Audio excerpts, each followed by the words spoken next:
Hello, I'm fixing to sell this bike. It's a 2020 BMW R1250RS. In the English-speaking world, RS stands for Rally Sport, which in this case would be a misnomer because this is not a rally bike. Auf Deutsch, RS stands for Reisesport, which means something like travel sport, and that's a more appropriate name. This bike has 8,500 miles on the clock. My dad ordered it new from Colorado Springs Power Sports, where it's had all the required dealer service done. And it's got all the bells and whistles that you would expect of a fancy top-of-the-line BMW. ABS, traction control, quick shifter. The old man has done some overnight touring around Colorado on this bike, and I've taken it out of state several times myself, so I can attest that it's a very capable highway machine. An RS is considered to be a sport touring bike. Here's the original BMW R1250RS. My dad also bought this one new in 1981. For several decades, BMW has been putting the tail-lever front end on all of their flagship Boxers. This one's a little unusual in that it's got traditional telescopic forks, and this is the main sporting feature of this bike. It's not a cost-saving measure. These upside-down forks are easily adjusted to road conditions, and they're lighter than a tail lever, and I suspect more rigid. On the rear, of course, you've got a shaft final drive housed in a paralever single-sided swing arm, which makes for very smooth power delivery. It's got adjustable controls all around and a big side stand foot and this monster horn, which hangs out behind the left cylinder because there's not really any other place to put it. Now, personally, I prefer a thoroughbred sport bike. And this is not that. But it does have some grunt, and it's not as heavy as these big GS's. Overall, it's mostly pristine. I wasn't trying to detail it, and all this dust and dirt shows up like crazy on the camera. There are nicks and scratches here and there, like on the left valve cover guard. Inevitable handling and wear. But it's never been down, and it's always lived indoors. On the front, there's a 2-position adjustable windscreen. I'm used to tucking in, so I usually just leave it in the down position. But the fairing works real well. You can go pretty fast in relative comfort. A lot of stuff going on the controls. On the right, you've got heated grips and a mode switch. There's several riding modes that change bulk parameters for like suspension settings and engine mapping and traction control. On the left, we have stuff for the cruise control and hazard lights and a couple of rocker switches and this big combo wheel for navigating the menus. I honestly don't remember what all is there or how it works. I prefer much more analog machines, but there's a manual for that. I have made good use of the cruise control across West Texas and New Mexico, and eastern Wyoming, and Kansas and Nebraska. Cruise control is nice.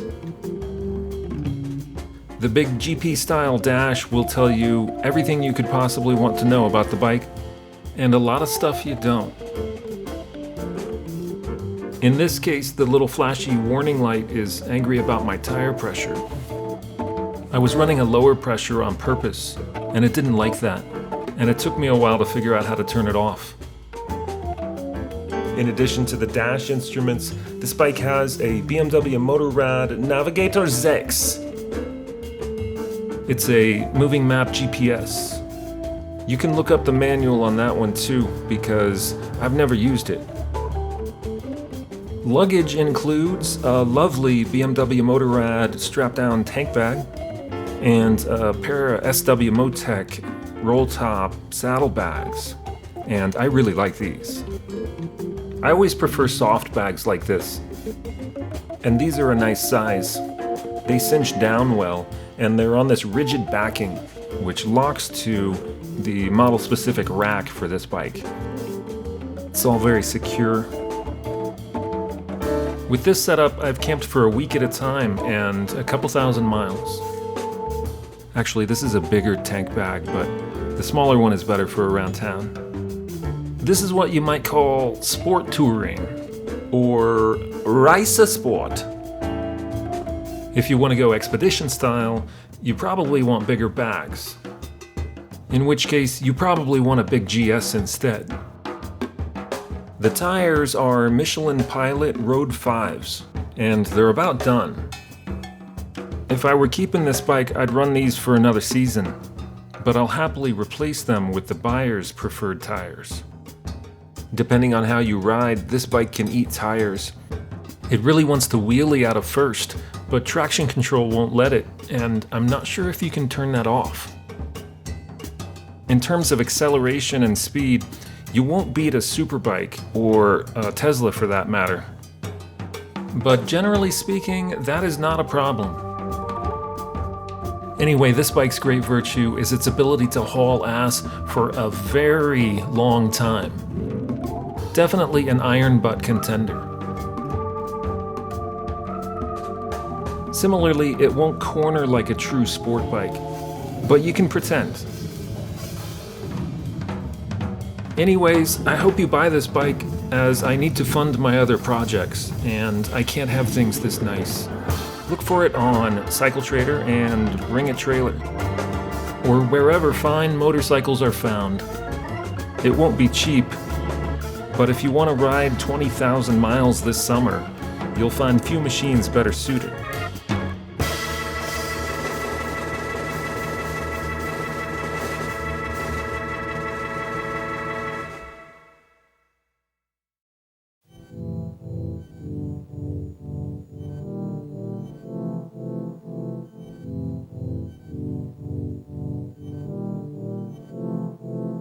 Une promenade et l'univers c'est moi.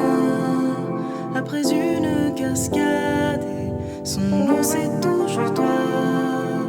Une escapade, la vie est dans les bois. Et puis une balade, son sujet c'est toujours toi. Une promenade et l'univers c'est moi. Après une cascade et son nom c'est toujours toi.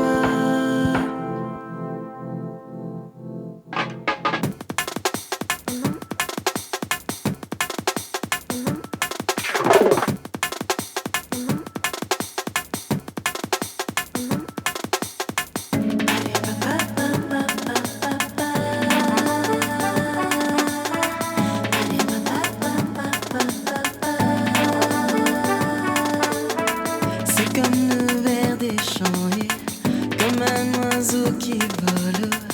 C'est toujours toi, c'est toujours moi, toujours le rocher de l'âme émue. Comme un enfant qui voit le temps passer comme drôle.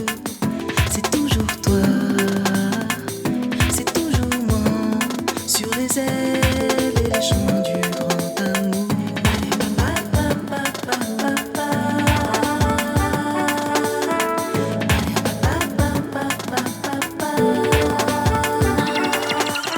C'est comme le vert des champs et comme un oiseau qui vole.